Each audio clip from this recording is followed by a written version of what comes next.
tardes o noches según la hora en la que estén viendo el video. En esta ocasión yo, Luis Adalberto, les voy a hablar sobre el tema de rugoscopía y queiloscopía, además de la huella de mordida.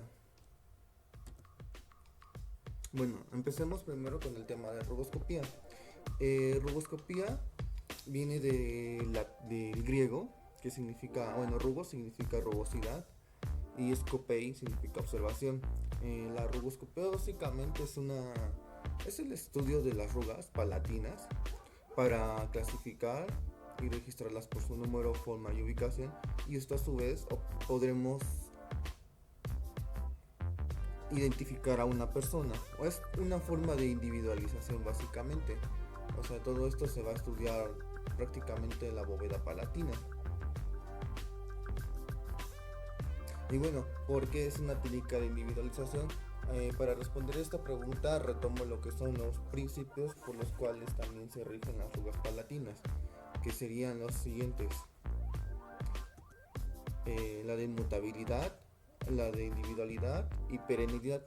Inmutabilidad quiere decir que las arrugas palatinas no van a cambiar, en todo tiempo de vida.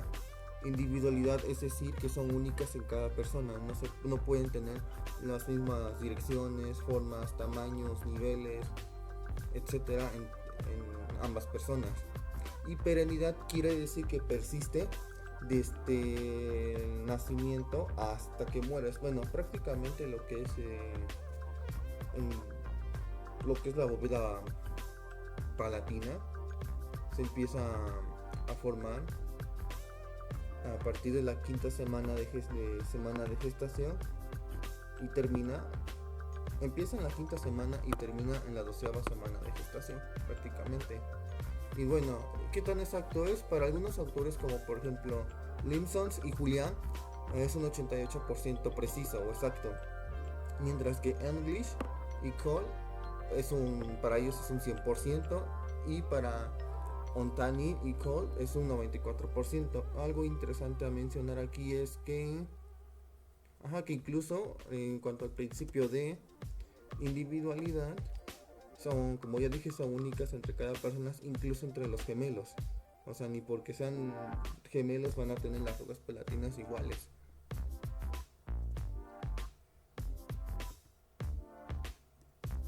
Bueno, en la rugoscopía, ¿cuál es la área anatómica en la cual se va a trabajar? Es en la bóveda palatina, como ya les mencioné, la cual está constituida por un paladar duro y un paladar blando. El paladar duro es el que está en la zona más anterior, y el paladar blando es el que está más en la zona posterior. La diferencia es que el paladar duro es un hueso revestido, como se podrá ver aquí.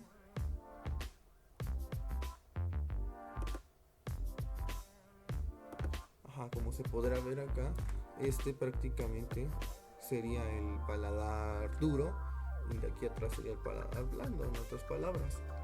El paladar duro es un hueso revestido, mientras que el blando es un velo de músculo membranoso, como aquí podemos observar en las imágenes. Ahora, ¿qué estructuras podemos encontrar en la bóveda palatina? Pues tenemos la papila palatina, que es como que este pequeño botoncito que sale acá del espacio que hay entre los dos incisivos frontales superiores. Tenemos también las arrugas palatinas, que esas se cambian de forma, tamaño, etcétera. Y lo que es una línea que sale a partir de la papila palatina, que se llama Raffet, la línea de Raffet. Esta se va extendiendo a lo largo y transversalmente salen las arrugas palatinas. Ahora, también tenemos la forma de paladar, que puede ser asiforme, o también creo que lo conocen como redondo, pero no sería como tal redondo, sino asiforme, cuadrado o triangular. Esa sería también la forma del paladar. Me equivoqué, ignoren esto. Ahora, en la prominencia de las arrugas, la prominencia viene siendo como el relieve. que se puede clasificar como planas, intermedias o elevadas, como podemos ver aquí en la imagen. Estas son arrugas planas, no resaltan mucho su relieve, intermedias, y aquí vemos que las elevadas sí resaltan mucho, tienen mucho relieve.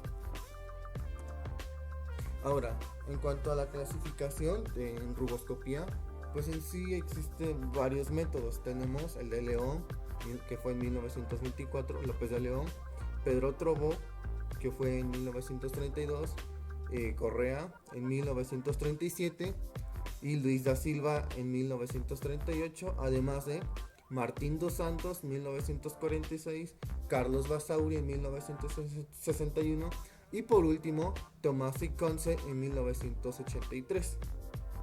Empezaremos con Armando López de León, que fue en 1924. A él se le atribuye la persona que creó el rugograma. El rugograma es más bien un esquema en el cual tú vas a plasmar todas las características que encontraste en la bóveda palatina, en otras palabras. Para López de León lo dividió según los 4 temperamentos que hay en el individuo, que estos son bilioso, nervioso, sanguíneo y linfático, que los representa con la letra B, N, S y L respectivamente. Ahora Pedro Trobo, Hermosa, en 1932, su clasificación los divide en 2 formas, las arrugas, en principales y derivadas. Principales son aquellas que son más cercanas a la línea del RAFE, o sea, es decir, son las que están tocando la línea del RAFE. Y las derivadas ya son las ramificaciones de estas, como si fuese un árbol, en otras palabras. Y para las principales o también simples, las representa con una letra mayúscula, mientras que las derivadas con una minúscula, como podemos ver acá. Y va de la A a la F, y como basándose según también la forma de la arruga, como podemos ver.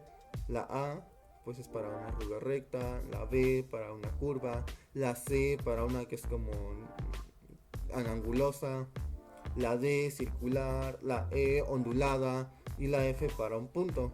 Y ya nada más depende si es una principal o es una ramificación, y va a depender, ya se le va a dar si es una letra mayúscula o minúscula. Más que nada todo esto de la clasificación de las arrugas, de eso va a depender mucho de su forma, quizás orientación, algunas letras, números. Bueno, son varias cosas que los autores toman en cuenta para poder hacer sus propias clasificaciones. Y aquí si hubiera más, no sé, más tipos de más formas, pues ya se seguiría el orden alfabético. Ahora Luis da Silva, el brasileño, en 1938 también hizo su propia clasificación de arrugas palatinas. Pero bueno, su clasificación les pone un número de acuerdo a su forma. Por ejemplo, tenemos aquí la recta, bueno, estos son los tipos de la forma, ¿no?, de las arrugas, que puede ser recta, curva, angulosa, circular, ondulada, punto. Y esto les da un número, 1, 2, 3, 4, 5, 6 respectivamente. Ahora, también pues por su composición de estas arrugas, toma como simples o compuestas. En las simples vemos que únicamente va a ser un número, pero ya en compuestas sería que, por ejemplo, aquí arriba tenemos que esta arruga va a forma derecho y llega un momento en el cual se curvea, da como vuelta. Entonces se lee primero de izquierda a derecha. Entonces quedaría como 1, 2, recta, y después termina en curva. Y acá sería lo mismo, solo que hay una separación, no es continua y se representa con un guión. Ahora, si el sentido fuera al revés, que primero fuera curva y termina siendo recta, pues ahora sería 2, 1 y así sucesivamente. No está tan complicada. Ahora tenemos la clasificación de Martín dos Santos. Martín dos Santos los clasifica por su posición, que puede ser una arruga inicial, una arruga complementaria, una arruga subinicial, una arruga subcomplementarias.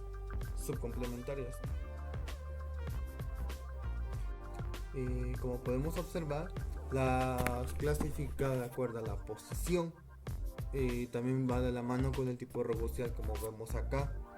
Si está en una posición anterior, se va a representar pues con la letra inicial en mayúscula, como vemos acá, punto, P, línea, L, y así sucesivamente. Ahora, si estuvieran en otra posición, pues ahora utiliza únicamente números. Carlos Basauri en 1961 los clasifica, vuelvo a lo mismo, también de acuerdo a su forma, ahora también como simples o compuestas, y les da un número, como podemos ver, que va del 0 al 9. Eso sería pues básicamente eso, su forma, ya sea su forma, de ahí va a depender si es simple o compuesta, y la clasificación, punto, recta, curva, ángulo, o sea, el tipo de, como una subclasificación de qué tipo es simple, y bueno, a ese tipo de forma como se le llama, sinuosa, y qué valor se le da, 4, un número que lo representa. Básicamente eso sería Carlos Basauri. Ahora Thomas y Kense en 1938 crean también su propio modelo, su propia clasificación.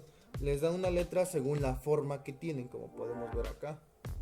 Si es recta, les da la letra A, por ejemplo, ondulado, B, C, divergente, D, convergente, E, curvo, F, circular, y así sucesivamente, como podemos ver. Básicamente es la letra y la forma. Básicamente sería esto, como podemos observar acá, la línea Raffé, las arrugas. Aquí en esta imagen es como una comparación de lo que fue la protección de los familiares y el modelo que se le tomó a la víctima, como nada más para contrastar las arrugas, para contrastar lo que vimos de las arrugas, de cómo están distribuidas, y si realmente coinciden con la persona. Y bueno, como ya dijimos antes, el rugograma es como un esquema en el cual tú vas a concentrar todos tus datos que obtengas de la bóveda palatina, como podemos ver. Y como se hizo también en la práctica, se tomó una foto de la bóveda palatina, se imprimió, y en ella hicimos se trazó lo que fue el rugograma, que se divide en cuadrantes. Primero trazamos un punto, lo que es tal cual ubicamos la papila, que aquí está. Después ubicamos un punto en cada espacio interdentario, como podemos ver acá. Ahora trazamos una línea recta desde aquí de la papila siguiendo el Raffé, y ahora trazamos líneas de acuerdo aquí a los espacios interdentales, como podemos ver acá, va de acá a acá, con su correspondiente básicamente, y así igual verticalmente hasta formar los cuadrantes que vemos acá, y se van a empezar desde la parte posterior. Nos vamos a dirigir de parte posterior a anterior, yendo desde la línea media hacia la izquierda, y así sucesivamente. Ahora cuando estemos del otro lado vamos lo mismo, de la línea media hacia el extremo. Básicamente sería eso, partir del medio a un extremo, del medio extremo, de posterior a anterior, y lo mismo del otro lado. Básicamente sería eso. ¿Y qué datos tiene que tener un rugograma? Pues básicamente ya en la parte del perito tiene que llevar lo que es el epígrafe, la CDI, número de oficio, lugar y fecha, a quién va dirigido, en este caso el Ministerio Público. Arriba va el nombre, tiene que poner los datos de la persona, su nombre, sexo, fecha de nacimiento, el número de registro, la forma del paladar, la fecha en que se realizó el estudio, del Raffé. Acá tenemos el esquema que tenemos que hacer aquí en nuestra foto, enumerar los renglones con números romanos, de anterior a posterior, del 1 al 7 u 8 según sea el caso, en el lado izquierdo. Y del lado derecho serían únicamente las zonas, que ya sería con letra mayúscula. Ahora bien, tenemos que poner lo que es la designación de la forma del RAFE, el cual lo mismo tenemos que señalar. Y aquí vamos a identificar lo que son los tipos de arruga que se va a encontrar de acuerdo a la designación rugoscópica del sistema Basauri. Básicamente sería eso. Aquí se forma un tipo de fracción en la cual la parte de abajo es el cuadrante en el que estamos viendo, que sería, no sé, por ejemplo 6, pones abajo el 6, aquí en esta parte iría una fracción que sería 6 raya, y ya no sé el tipo de arruga que hayas encontrado, y para eso es el valor. No sé, encontramos por ejemplo una curva, serían 2 serían 2 barra 6 en el lado correspondiente, que arriba sería el derecho y abajo el izquierdo. Lo mismo en el izquierdo. Básicamente serían dos fracciones acá, una arriba y una abajo, hasta completar las que encuentres básicamente. ¿Qué más tiene que llevar el rugograma? Pues aquí está tu tabla de referencia, que es la designación rugoscópica del sistema Basauri, la forma del arco, o que sería del paladar, como ya habíamos dicho, que sería asiforme, triangular o rectangular. Tenemos que marcar la forma de la papila palatina, como se muestra en la imagen. Aquí le pones una tacha como se observa, y pues aquí también tienes tus otras tablas de referencia, tus imágenes de referencia, y al final va la firma del perito. Y bueno, lo que se realizó en la práctica fue la revisión del paladar físicamente. Abrí la boca, le tomaron una foto, ya se registra fotográficamente el paladar con un espejo para más que nada tener una buena imagen, porque sí es complicado con un teléfono, la verdad. Después se procede a las impresiones con alginato para hacer los moldes, como ya habíamos hecho en otras prácticas, y ya posteriormente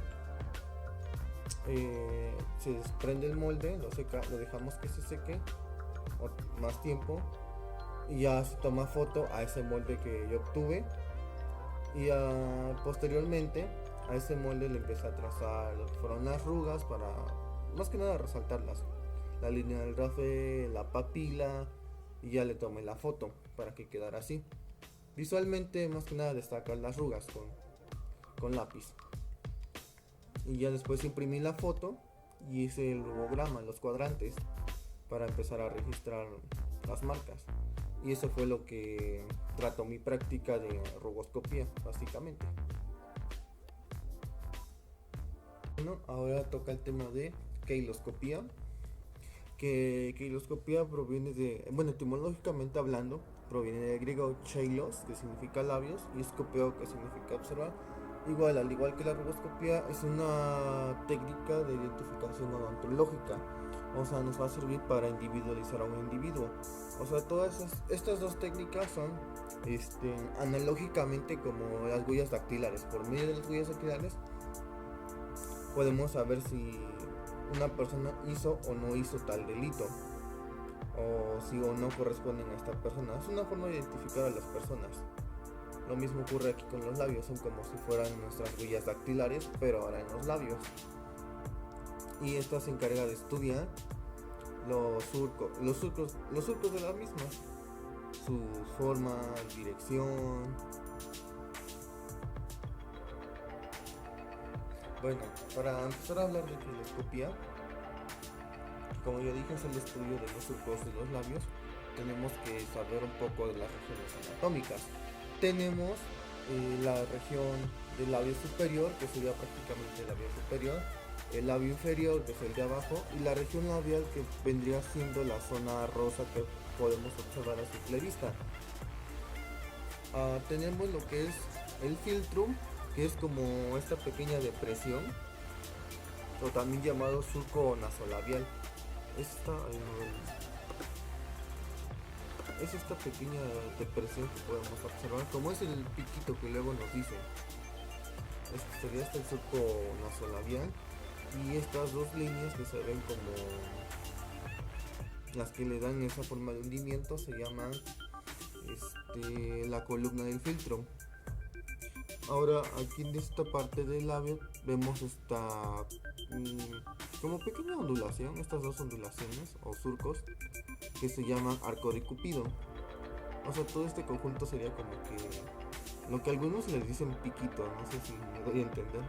Que básicamente sería el filtro, que es la depresión, las columnas del filtro que le dan esa forma, y el arco de Cupido que le da esta característica tan propia de los labios, de estos dos como surcos grandes. Tenemos también el tubérculo, lo que es el perfil del labio, y el vermillón, que sería esta parte del tejido. Ahora también pues tenemos otra imagen en la cual podemos apreciar de igual forma mejor las regiones anatómicas. Tenemos que los labios están revestidos por dos tejidos, uno mucoso y el otro semimucoso, y que en este lugar donde se juntan o donde se unen estos dos tejidos sería o se llama la línea de Klein, que aquí es lo que se puede observar, es como una línea blanca.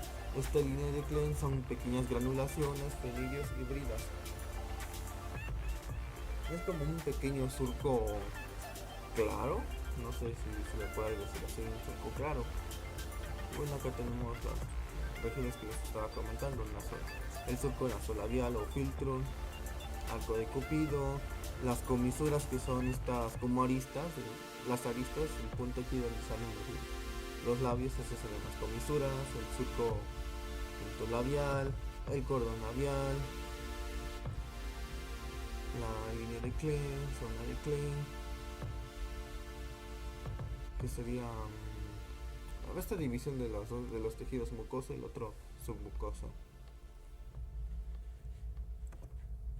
Ahora, otro aspecto muy importante que tenemos que tomar en cuenta en queiloscopia, analizar, serían los labios que los labios se pueden clasificar por su grosor y por las comisuras. Por su grosor tenemos que pueden ser delgados, medianos o gruesos. Esto no es muy complejo.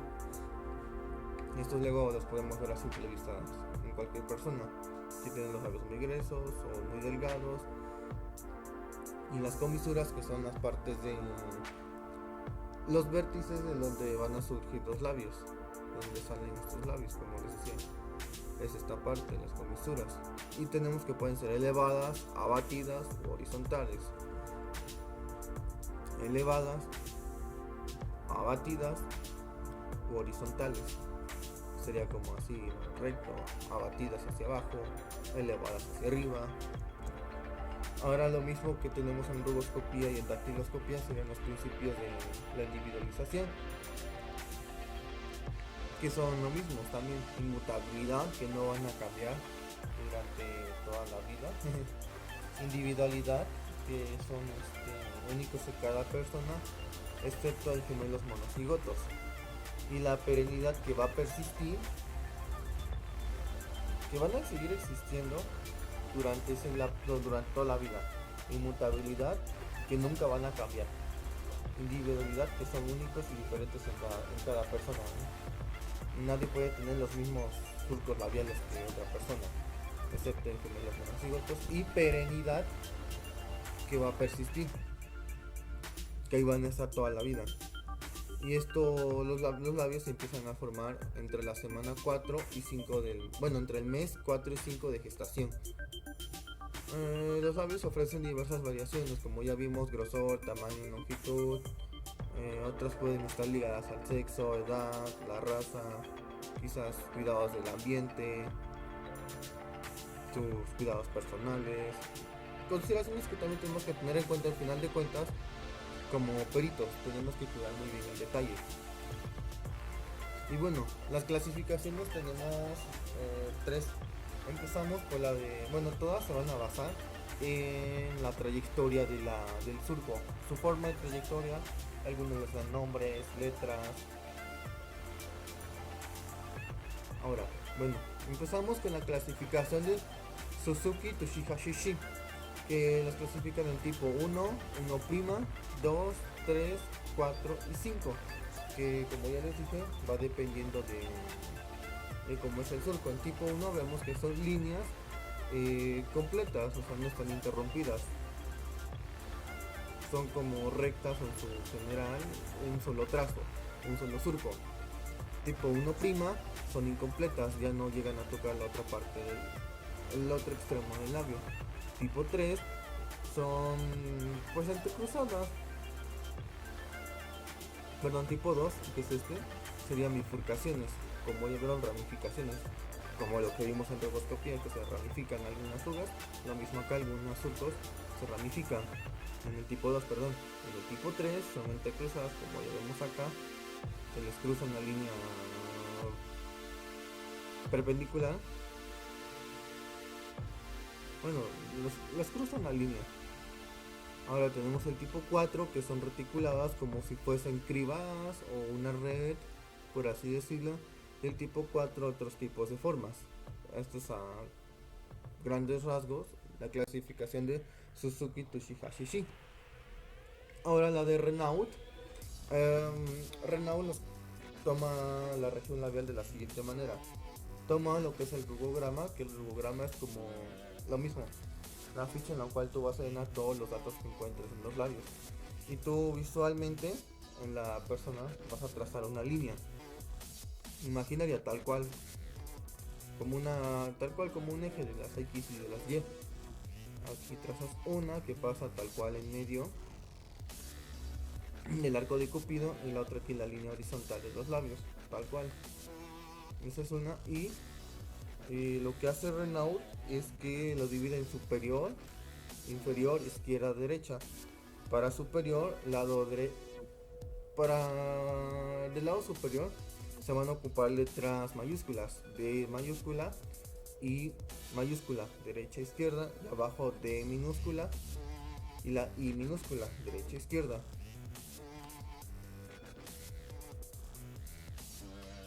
Dicho esto, nos presentan las variables que tenemos en los surcos, que pueden ser, bueno, él les asigna una letra. Y esta letra, como ya dijimos, puede ser mayúscula, minúscula, según si esté arriba o abajo. Bueno, empecemos con los tipos A. Podemos tener que son verticales completas. Son líneas que no se van a interrumpir. Del tipo B son verticales incompletas. Del tipo C son bifurcadas o ramificaciones completas. El tipo D, ramificaciones incompletas. El tipo E, ramificaciones completas. El tipo F, que es este de acá arriba, ramificaciones incompletas.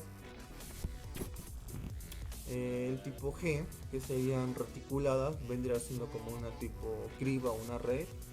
El tipo H en aspas o en X o como en Toshihashishi cruzadas. Estas son horizontales tal cual. En el tipo I y en el tipo J son otras formas que podemos encontrar, como elipse, triángulos, microsurcos, etc. Y aquí tenemos la imagen que les decía. Imaginariamente van a trazar tal cual un eje de X y un eje de Y. Aquí en medio del arco de Cupido, una línea y otra horizontal acá. Y van a empezar a identificar los surcos. Como ya les dije, para la zona superior se van a utilizar letras mayúsculas y en la inferior letras minúsculas. Y se empieza de derecha a izquierda, como vemos. Acá son puras mayúsculas y aquí abajo minúsculas. Ahora con la clasificación de Afshar y Bayet, los divide en 5 formas. En el tipo A1, que son perpendiculares, o sea, son líneas que sí van a llegar al otro lado del labio y no se van a interrumpir, son en su mayoría rectas. Ahora en el tipo A2 son incompletas. Ya vieron que son muy similares las clasificaciones, unos les aumentan otras cosas o les cambian otras cosas a su manera. Ahora en el tipo C son figuras convergentes o ramificadas, bifurcadas. En el tipo D son figuras en red. En el tipo E vendrán siendo como líneas parecidas a las fisuras de red. O sea, serían como tipo una red, pero en diferentes direcciones. O sea, ahí ya no serían como que tan rectas. Serían redes, pero las líneas serían en muchas direcciones a la vez. No se verían como tal cuadritos. Serían como que espacios amorfos en las reticuladas.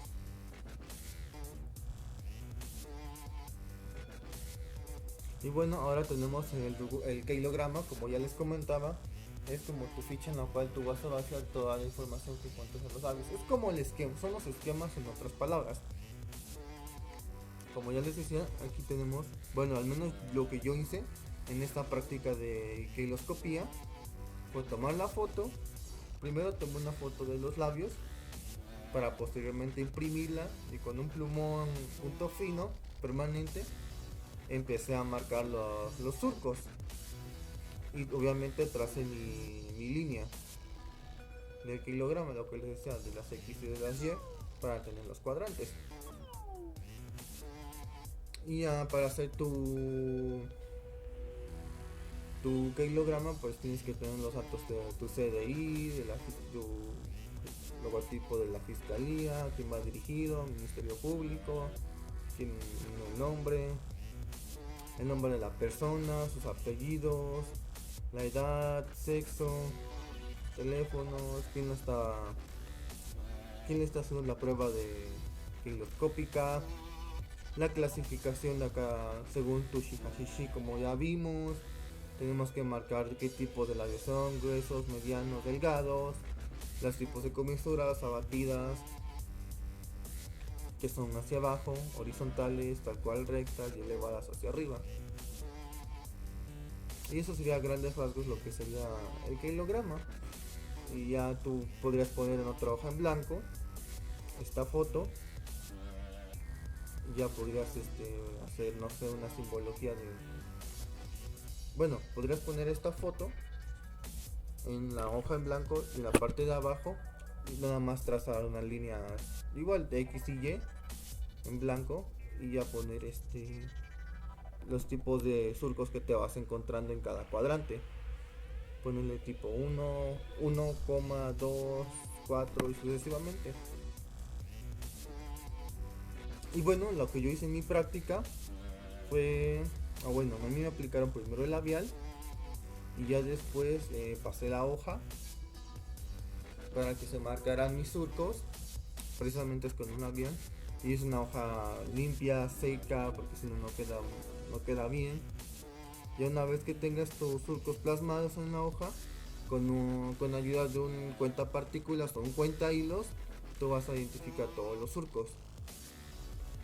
Igual tú podrías, no sé, en esa misma hoja más abajo o atrás, o en otra hoja aparte, hacer lo mismo, tus ejes de X y Y, y ya nada más vas poniendo en los cuadrantes qué tipos te vas encontrando, 1,5,3 y etcétera, y así te la llevas.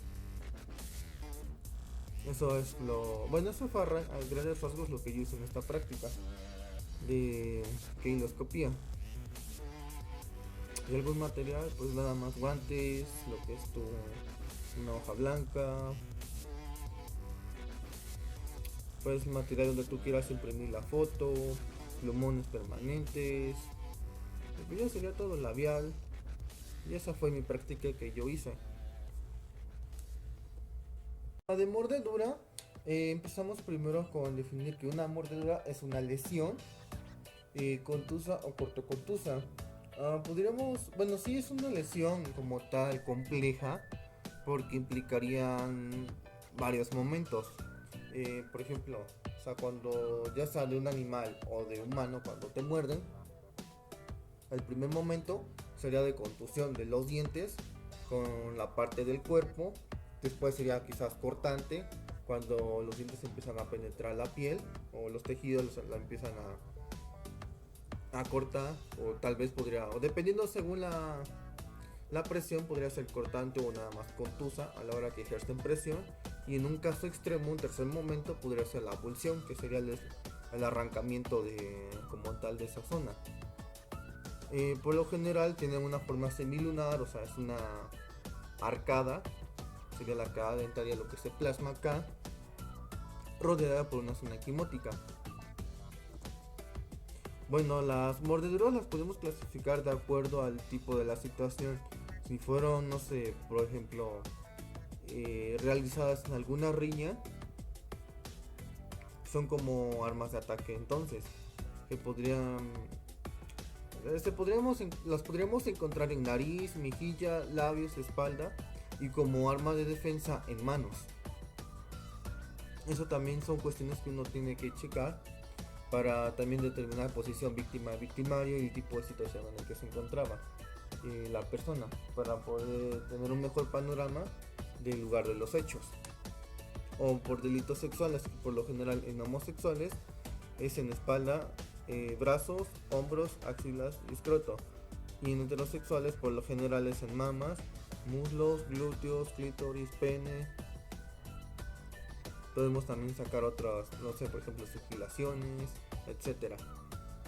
Maltrato en niños, que aquí las partes se hacen en partes no visibles del cuerpo, por ejemplo en el tórax, abdomen, espalda, glúteos, en niñas hasta en el pubis. De aquí podríamos sacar en cuanto a maltrato a niños un poco el tema de el síndrome del niño maltratado, que básicamente es cualquier tipo de violencia que se le puede dar al niño, y esta se puede reflejar física, emocionalmente, no sé, emocionalmente, psicológica, ya que en este tipo de del síndrome lo que sería el perito tendrá que tomar en cuenta muy bien la historia, bueno, en parte sí, la historia clínica de del niño, a checar que su ATM funcione con normalidad, pueda abrir, cerrar bien la boca, las bisagras, los movimientos de lateralidad, no tenga problemas, dolor. Son muchas cuestiones que tiene que analizar. Moretones, bueno, hematomas, quizás equimosis, otras lesiones, daño en la cavidad oral, hay desgastes inusuales en los dientes. Son muchas cuestiones que se tiene que checar aquí en este tema de este síndrome.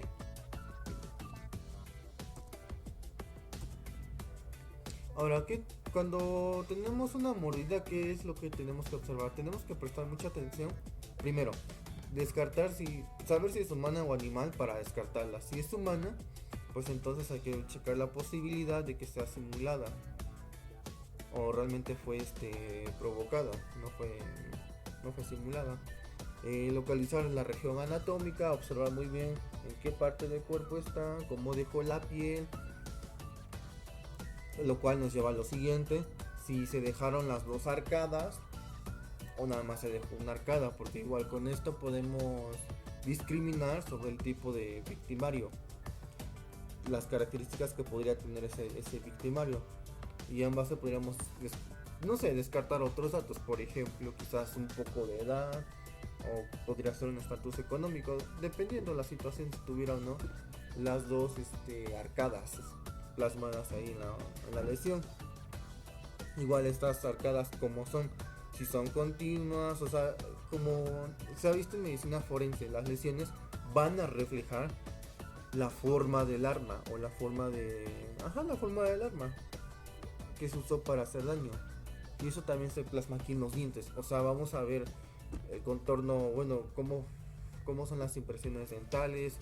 Podemos observar si presenta giroversiones, o le falta un diente, o está mal formado algún borde.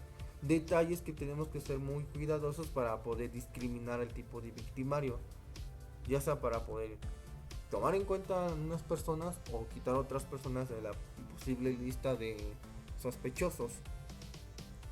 Ser más cuidadosos con el detalle.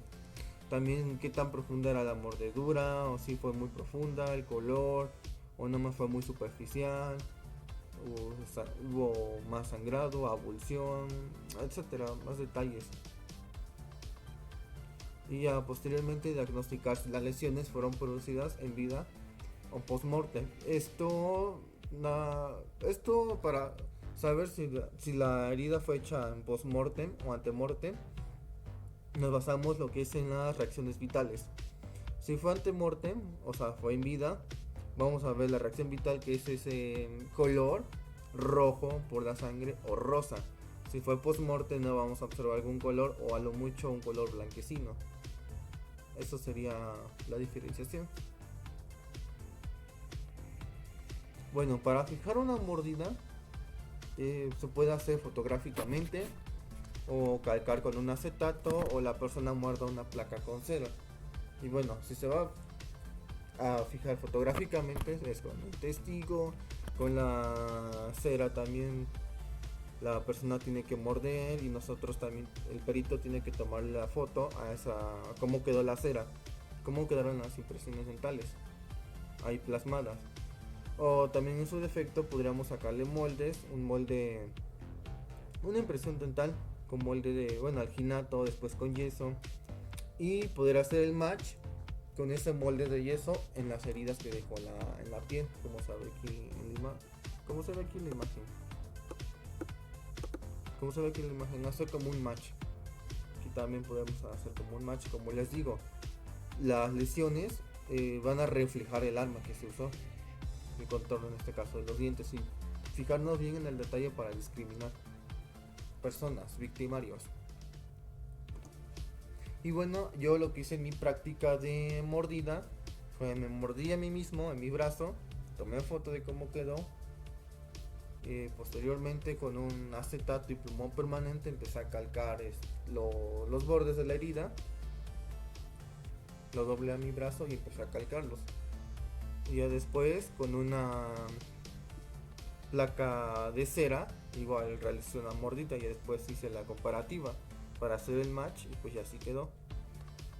Y eso prácticamente sería todo, y en el acetato podría llevar la firma del perito y el match de qué tanto es el match de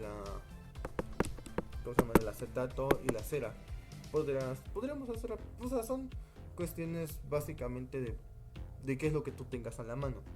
Podrías hacer esto, o ya si te lo piden por oficio, tienes que ir a tu laboratorio y realizar la toma de impresiones dentales con moldes para después compararlos en la herida, o con ya sea físicamente ahí, o con una foto que hayas tomado anteriormente, las placas de cera, fijación fotográfica y etcétera. Bueno, esto sería todo. Gracias.